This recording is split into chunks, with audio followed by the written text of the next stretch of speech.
ہمارا ملک ظلم کی چکی میں پس رہا ہے، اس نے ختم ہونا ہے۔ فرعون نے کہا انا ربکم الاعلی، میں تو بڑا بندہ ہی کوئی نہیں، میں رب ہاں۔ اللہ نے پانی میں ڈبو کے ابھی تک اس کی لاش کو رکھا ہوا ہے۔ ہر سال 15 مارچ کو اس کے اوپر چوہے چھوڑے جاتے ہیں۔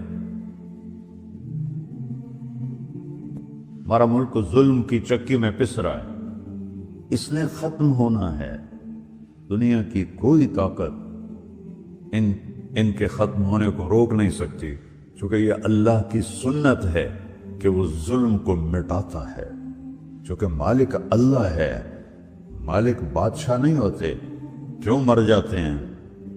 فرعون نے کہا انا ربکم الاعلی، میں تو بڑا بندہ ہی کوئی نہیں، میں رب ہاں۔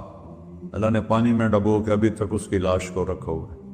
1810 میں اس کی لاش دریافت ہوئی، تو جس سائنسدان نے اس کو چیک کیا تو کہا اس پر سمندری نمک اس کی باڈی پہ ہے، یہ وہ بادشاہ ہے جو موسیٰ کے مقابلے میں ڈوبا تھا۔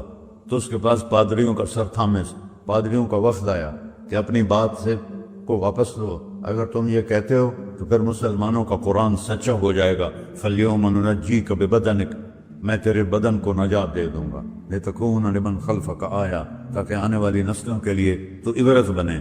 تو وہ کہنے لگا سائنسدان سر تھامس، کہتے ہوئے نہ میں عیسائی ہوں نہ میں مسلمان ہوں، میں سائنسدان ہوں اور میں مورخ ہوں۔ تو جو میرا علم نے بتایا ہے وہ یہ ہے کہ یہ وہی ہے جو موسیٰ کے مقابلے میں ڈوبا تھا۔ آج اس کی لاش پڑی ہے اور اس میں گوشت اگتا رہتا ہے۔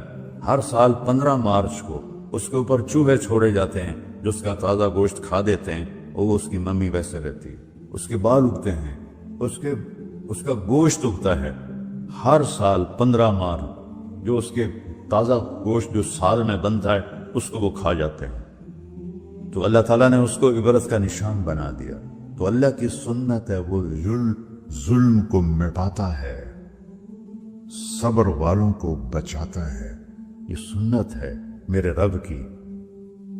کوئی کتنے ہی حصار بنا لے، کوئی کتنے ہی اپنی آپ کو بچانے کی تدبیریں، تو پکڑنے والا تو اوپر بیٹھا ہوا ہے اور نیچے تو نہیں ہے، اوپر ہے۔ پتہ نہیں کس کا آنسو، یا کس مظلوم کی ہائے، یا کس بری ماں کی ہائے اور آنسو اللہ کے عرش کو ہلائے۔ اور کتنے قوم وَكَمْ أَهْلَكْنَا مِنَ الْقُرُونِ مِنْ بَعْدِ نُوحٍ وَكَفَىٰ بِرَبِّكَ بِذُنُوبِ عِبَادِهِ خَبِيرًا بَصِيرًا، تیرے رب نے کتنی قوموں کو ہلاک کیا نوح کے بعد، اور تیرا رب علم والا ہے۔